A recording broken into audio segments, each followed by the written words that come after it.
Həftənin 4-cü günündə göy üzündə Merkür və Uranüs arasında 180 dərəcəlik qarşıt açı aktiv olduğu üçün bugün şəxsi maliyyənizdə ani maliyyə qazanc imkanları mümkündür.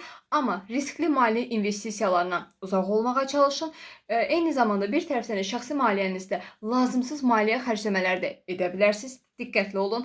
Texnoloji məhsullara və ya səyahətlə bağlı maliyyə xərcləmələri bugün gündəminizə gələ bilər. Eyni zamanda elektronika, internet və ünsiyyət vasitələri ilə bağlı nasazlıqlar yaşanıla bilər. Evinizdə ünsiyyətdə anlaşılmazlıqlar yaşanıla bilər. Diqqətli olmağa çalışın. Ev və ailə həyatınızda keçmişdəki bir mövzunun bugün yenidən gündəmə gəlməsi mümkündür və bir tərəfdən də iş mühitində planlar anidən dəyişə bilər. Texniki nasazlıqlar və ya rəhbərliklə belə deyim də əlaqəli fikir ayrılıqları gündəmizə gələ bilər. İş mühitində rəhbərinizlə fikir ayrılıqları yaşaya bilərsiniz və ən əsası da bugün fikirlərinizdə yaradıcılıq yüksəkdir, amma disiplin əksikliyi bugün biraz problem yaşada bilər. Diqqətli olmağa çalışın.